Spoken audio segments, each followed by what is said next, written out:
প্রিয় শিক্ষার্থীরা, আজকের এই অর্থনৈতিক ক্লাসে সবাইকে স্বাগতম। আজকের ক্লাসে আমরা অর্থনীতি প্রথম পত্রের দ্বিতীয় অধ্যায় নিয়ে আলোচনা করব। এই অধ্যায়ের নাম হচ্ছে ভোক্তা ও উৎপাদকের আচরণ। গত ক্লাসে আমরা আলোচনা করেছিলাম যে পরিবর্তক ও পরিপূরক দ্রব্যের ধারণা, চাহিদার সংকোচন ও প্রসারণের ধারণা ও চাহিদার হ্রাস বৃদ্ধি। পরিবর্তক ও পরিপূরক দ্রব্যের ক্ষেত্রে আমরা দেখেছিলাম যে দুটি দ্রব্যের মধ্যে সম্পর্ক এরকম হয় যে একটি দ্রব্যের পরিবর্তে অপর আরেকটি দ্রব্য ব্যবহার করা যায় এবং এখান থেকে প্রায় সমান উপযোগ লাভ করা যায়, তাহলে দ্রব্য দুটিকে বলা হয় পরিবর্তক বা বিকল্প দ্রব্য। উদাহরণ হিসেবে আমরা বলেছিলাম যে গুড়, চিনি, চা, কফি এগুলো হলো পরিবর্তক বা বিকল্প দ্রব্যের উদাহরণ। আর পরিবর্তক দ্রব্যের ক্ষেত্রে দেখা যায় যে একটি দ্রব্যের দাম বাড়লে অপর দ্রব্যের চাহিদা বাড়ে, অর্থাৎ সমমুখী সম্পর্ক হওয়ার কারণে এই পরিবর্তক দ্রব্যের ক্ষেত্রে রেখার আকৃতি হয় বাম থেকে ডান দিকে ঊর্ধ্বগামী বা যোগান রেখার মতো। আর পরিপূরক দ্রব্যের ক্ষেত্রে আমরা বলেছিলাম যদি কোনো একটি দ্রব্যের ভোগ বৃদ্ধির জন্য অপর আরেকটি দ্রব্যের ভোগ বৃদ্ধির প্রয়োজন হয় তবে এই দুটি দ্রব্যকে বলা হয় পরিপূরক দ্রব্য। যেমন আমরা উদাহরণ হিসেবে বলেছিলাম চা ও চিনি, গাড়ি, পেট্রোল এগুলো হলো পরিপূরক দ্রব্যের উদাহরণ। যেমন যদি আমরা পরিপূরক দ্রব্যের ক্ষেত্রে আমরা বলেছিলাম যদি একটি দ্রব্যের এখানে দাম বৃদ্ধি পায় অপর দ্রব্যের চাহিদা হ্রাস পায়, যেমন চা ও চিনি, চায়ের দাম বেড়ে গেলে চিনির চাহিদা হ্রাস পায়, অর্থাৎ এক্ষেত্রে বিপরীতমুখী সম্পর্ক হওয়ার কারণে এই পরিপূরক দ্রব্যের ক্ষেত্রে রেখার আকৃতি হয় বাম থেকে ডান দিকে নিম্নগামী বা চাহিদা রেখার মতো।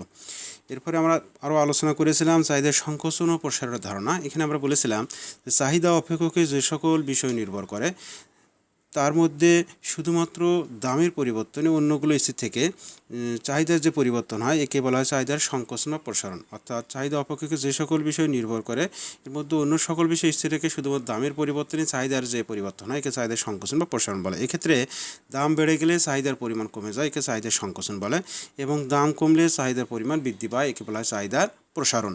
তাহলে এখানে আমাদের মনে রাখতে হবে যে চাহিদা অপেক্ষকে যে সকল বিষয় নির্ভর করে সেগুলোর মধ্যে অন্য সকল বিষয় স্থির থাকবে, শুধুমাত্র দামের পরিবর্তন হবে এখানে।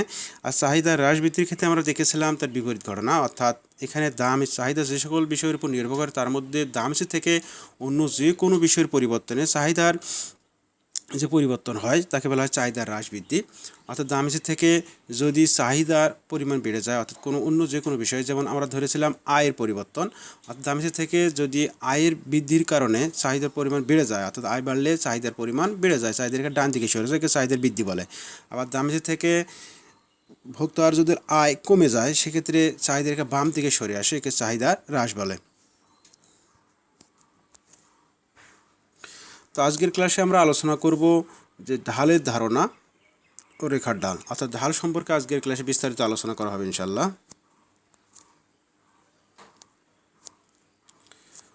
প্রথমে আমরা আলোচনা করব ঢালের ধারণা, অর্থাৎ ঢাল সম্পর্কে আমরা একটু আলোচনা করব প্রথমেই, তারপরে আমরা এই ঢাল সম্পর্কে আরও বিস্তারিত আলোচনা করব।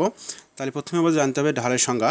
দেখো, সাধারণত কোনো অপেক্ষকের স্বাধীন চলকের পরিবর্তনের ফলে অধীন চলকের যে পরিবর্তন হয় তার অনুপাতকে ঢাল বলে। আমরা জানি কোনো একটি অপেক্ষকের দুই ধরনের চলক থাকে, একটি স্বাধীন চলক আর একটি অধীন চলক। এক্ষেত্রে বলা হচ্ছে যে স্বাধীন চলকের পরিবর্তনে অধীন চলকের যে পরিবর্তন হয় তার অনুপাতকে বলা হবে ঢাল, অর্থাৎ কোনো অপেক্ষকে দুটি চলকের পরিবর্তনে অনুপাতকে ঢাল বলে, এভাবে আমরা বলতে পারি। তাহলে ঢাল নির্ণয়ের সূত্রটি তোমাদের অবশ্যই ভালো করে মনে রাখতে হবে। দেখো, ঢাল নির্ণয়ের সূত্র হলো ঢাল সমান ডেল ওয়াই ভাগ ডেল এক্স, বা এইভাবে বলতে পারি ঢাল সমান লম্ব দূরত্ব ভাগ ভূমি দূরত্ব।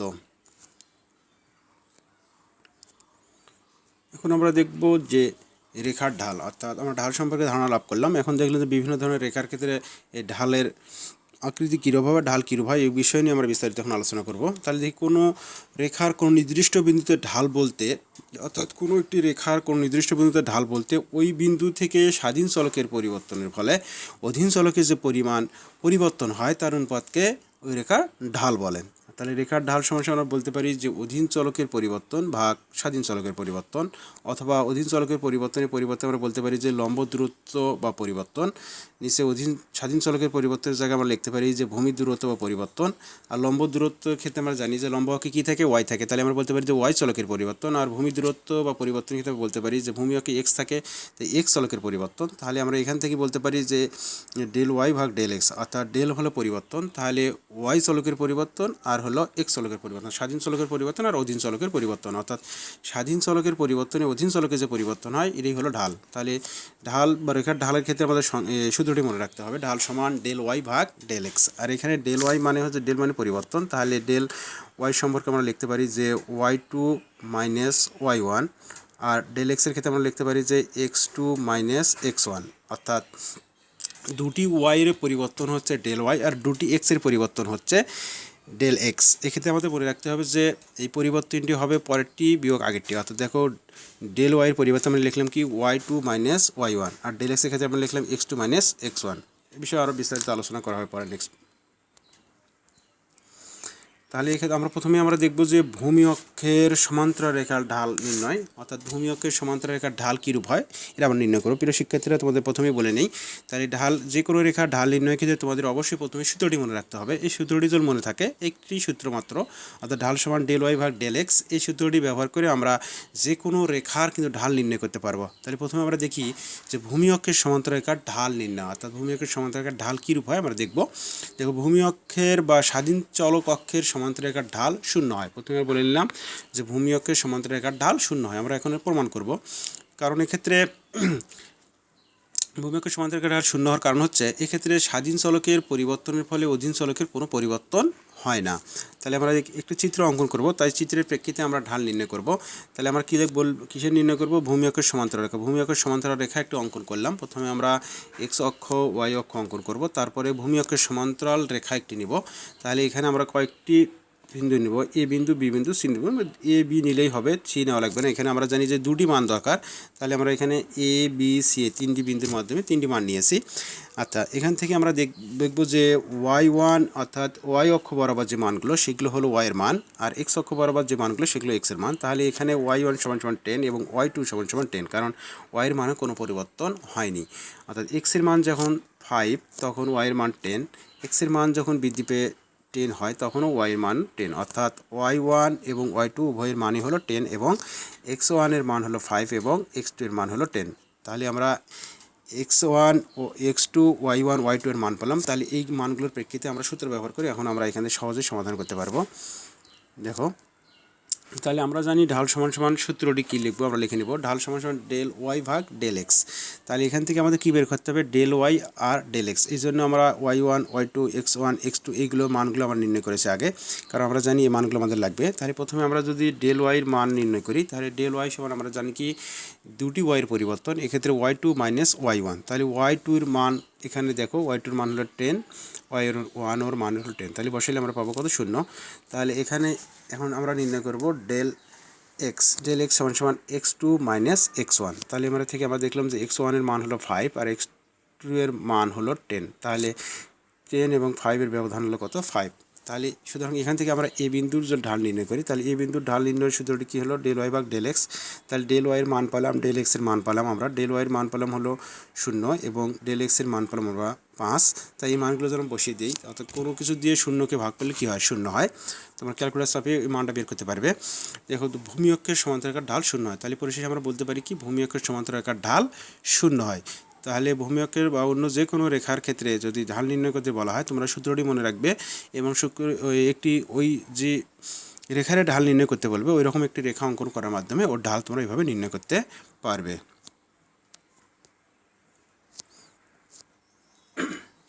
এখন আমরা দেখব যে লম্ব অক্ষের সমান্তরাল রেখার ঢাল নির্ণয়, অর্থাৎ লম্ব অক্ষের সমান্তরাল রেখার ঢাল কীরূপ হয় এটা আমরা দেখব।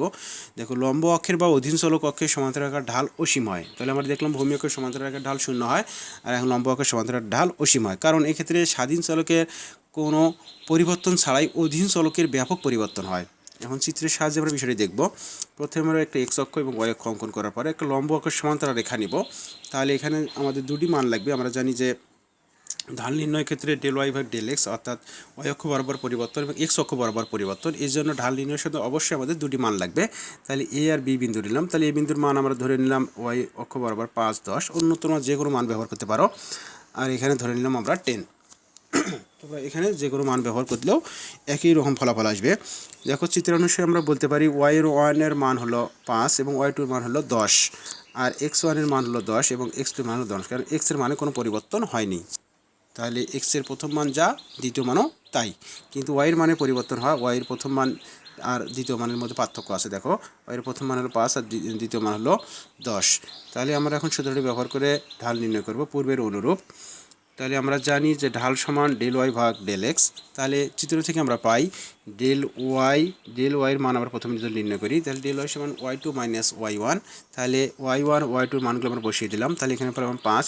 তাহলে ডেল এক্সের মান অনুরূপভাবে আমরা যদি নির্ণয় করি X two minus X one, তাহলে এক্স ওয়ান আর এক্স টু উভয়ের মানই হলো 10। তাহলে মানগুলো বসিয়ে দিলাম আমরা 0। সুতরাং এ বিন্দুর ঢাল, অর্থাৎ এ বিন্দুর ঢাল হচ্ছে ডেল ওয়াই ভাগ ডেল এক্স। সূত্রের মানগুলো যদি আমরা বসিয়ে দিই, ডেল ওয়াইয়ের মান আমরা পেলাম কত, 5 বসিয়ে দিলাম।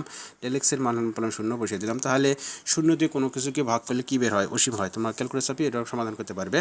তাহলে 0 দিয়ে কোনো কিছুকে ভাগ করলে তাহলে হবে এটা অসীম, আর কোনো কিছু দিয়ে 0কে ভাগ করলে কিন্তু 0 হয়। তাহলে ভূমি অক্ষের সমান্তরাল রেখার ঢাল আমরা দেখলাম কি 0 হয়, আর লম্ব অক্ষের সমান্তরাল রেখার ঢাল অসীম হয়।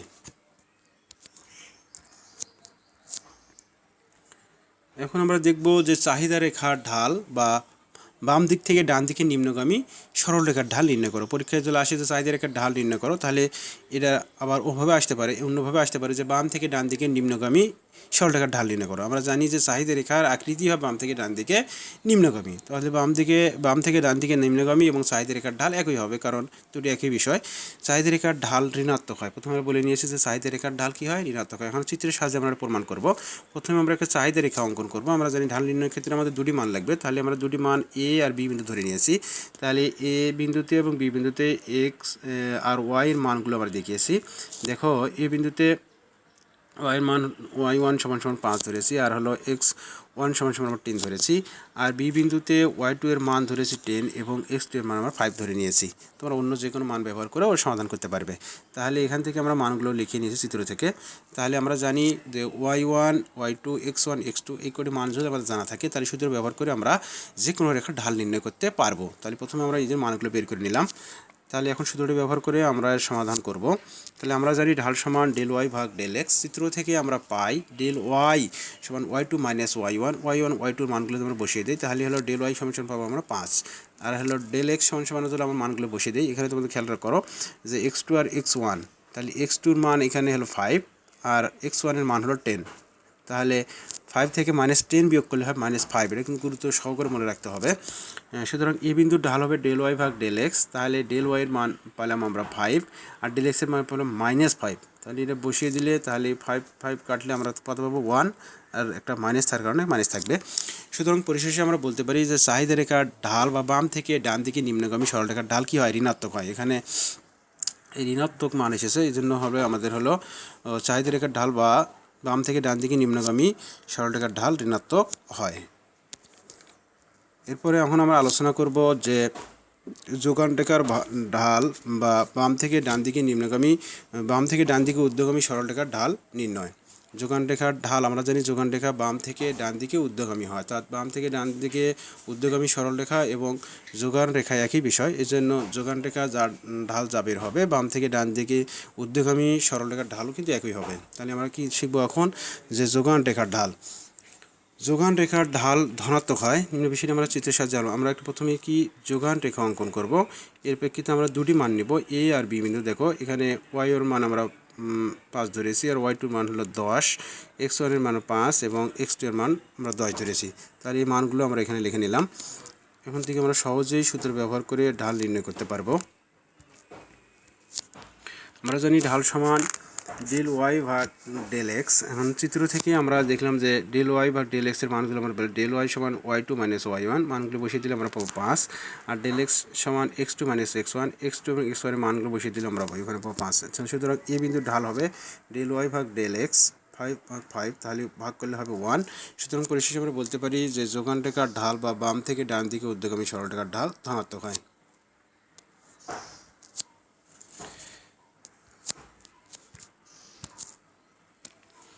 এখন আমরা দেখব যে সরলরেখার বিভিন্ন বিন্দুতে ঢালের মান নির্ণয়, অর্থাৎ একটি সরলরেখার বিভিন্ন বিন্দুতে যদি আমরা ঢাল নির্ণয় করি, সেক্ষেত্রে এই ঢালের মান কীরূপ হবে এটা আমরা আলোচনা করব। সরলরেখার বিভিন্ন বিন্দুতে ঢালের মান একই বা স্থির হয়, অর্থাৎ একটি সরলরেখার বিভিন্ন বিন্দুতে আমরা ঢাল যদি নির্ণয় করি, তাহলে বিভিন্ন বিন্দুতে ঢাল কিন্তু একই রকম ঢাল পাবো আমরা, বা কি বলা হচ্ছে ঢাল একই বা স্থির থাকে। বিষয়টি আমরা এখন চিত্রের সাহায্যে দেখব। দেখো এখানে প্রথমে আমরা একটি যোগান রেখা অঙ্কন করেছি। এখানে অনেকগুলো বিন্দু নিয়েছি, এ বি এবং সি, তিনটি বিন্দু নিয়েছি, কারণ আমরা এখানে অনেকগুলো বিন্দুর মান নির্ণয় করব। এখানে আমরা দুটি বিন্দুর মান নির্ণয় করার মাধ্যমে আমরা বুঝতে পারবো যে এই ঢালের মান একই হয়। আমরা এ বিন্দু এবং বি বিন্দুর মান নির্ণয়, বিন্দুর ঢাল নির্ণয় করব। তাহলে চিত্র অনুসারে আমরা বলতে পারি যে y1 y2 এবং y3-র মানগুলো কত আছে 5 10 15, x1 x2 x3-র মানগুলো আছে 5 10 15। তাহলে এই মানগুলোর প্রেক্ষিতে আমরা সহজেই এখান থেকে ঢাল নির্ণয় করতে পারবো।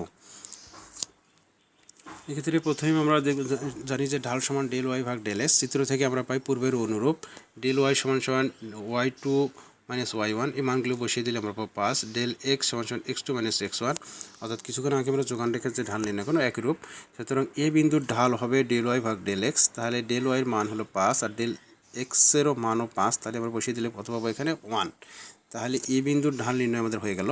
এখন যদি আমরা বি বিন্দুর ঢাল নির্ণয় করি, তাহলে যে কোনো বিন্দুর ঢাল নির্ণয়ের জন্য আমাদের দুটি বিন্দু লাগবে। তাহলে এ বিন্দুর ঢাল নির্ণয়ের সময় এ আর বি বিন্দু বিবেচনা করেছি। এখন বি বিন্দুর ঢাল নির্ণয়ের জন্য আমরা বি বিন্দু আর সি বিন্দু বিবেচনা করব। তাহলে বি বিন্দুর ঢাল যদি নির্ণয় করি, তাহলে বি বিন্দুর ঢাল সমান ডেল ওয়াই ভাগ ডেল এক্স। তাহলে এখানে বি বিন্দু আর সি বিন্দু, তাহলে এই দুটোর ব্যবধান হবে y3 মাইনাস y2, আর এখানে হবে x3 মাইনাস x2। দেখো এইভাবে লেখা আছে ডেল ওয়াই সমান সমান এখানে y3 y2 x3 x2। তাহলে এই মানগুলো আমরা বসিয়ে দিই। তাহলে y3-র মান হলো কত 15, y2-র মান হলো 10, x3-র মান হলো 15 আর x2-এর মান হলো 10। তাহলে বিয়োগ করলে আমরা পাবো কত 5, 5 ভাগ করলে আমরা পাবো 1। সুতরাং পরিশেষে আমরা বলতে পারি সরলরেখার সকল বিন্দুর ঢালের মান স্থির বা একই থাকে। অর্থাৎ দেখো এ বিন্দুর ঢাল আমরা পেলাম কত 1, আবার বি বিন্দুর ঢালও আমরা পেলাম হলো 1, অর্থাৎ এই দুটি বিন্দুর ঢালের মান একই বা স্থির। প্রিয় শিক্ষার্থীরা, তাহলে আজকের ক্লাসে আমরা শিখলাম যে ঢাল সম্পর্কে আমরা আলোচনা করলাম, এইভাবে রেখার ঢাল। তো ঢালের ক্ষেত্রে আমরা বললাম যে স্বাধীন চলকের পরিবর্তনে অধীন চলকের যে পরিবর্তন হয়, পরিবর্তনের অনুপাতকে ঢাল বলে। ঢাল নির্ণয়ের সূত্রটি আমরা দেখলাম যে ঢাল সমান ডেল ওয়াই ভাগ ডেল এক্স। এই একটি মাত্র সূত্র দিয়ে আমরা কিন্তু যে কোনো রেখার ঢাল নির্ণয় করতে পারি। তাহলে আমরা কী কী রেখার ঢাল নির্ণয় করলাম? আমরা দেখলাম প্রথমে হলো ভূমি অক্ষের সমান্তরাল রেখার ঢাল, অর্থাৎ ভূমি অক্ষের সমান্তরাল রেখার ঢাল 0 হয়। এরপর আমরা দেখলাম লম্ব অক্ষের সমান্তরাল রেখার ঢাল, লম্ব অক্ষের সমান্তরাল রেখার ঢাল অসীম হয়। এরপর আমরা দেখলাম যে চাহিদা রেখার ঢাল বা বাম থেকে ডান দিকে নিম্নগামী রেখার ঢাল, চাহিদা রেখার বা বাম থেকে ডান দিকে নিম্নগামী রেখার ঢাল হয় ঋণাত্মক। এরপর আমরা দেখলাম যে যোগান রেখা বা বাম থেকে ডান দিকে ঊর্ধ্বগামী রেখার ঢাল হয় ধনাত্মক। আর আমরা দেখলাম যে সরলরেখার বিভিন্ন বিন্দুতে ঢালের মান একই বা এসে থাকে। এছাড়াও আরেকটি রেখার ঢাল আছে যে বক্ররেখার ঢাল কীরূপ হয়। এখানে বক্ররেখার ঢালের ক্ষেত্রে দেখানো হয়নি, তোমরা মনে রাখবে যে বক্ররেখার ঢালের মান কিন্তু একই হয় না। সরলরেখার বিভিন্ন বিন্দুর ঢালের মান একই হলেও বক্ররেখার বিভিন্ন বিন্দুতে ঢালের মান কিন্তু ভিন্ন ভিন্ন বা বিভিন্ন হয়।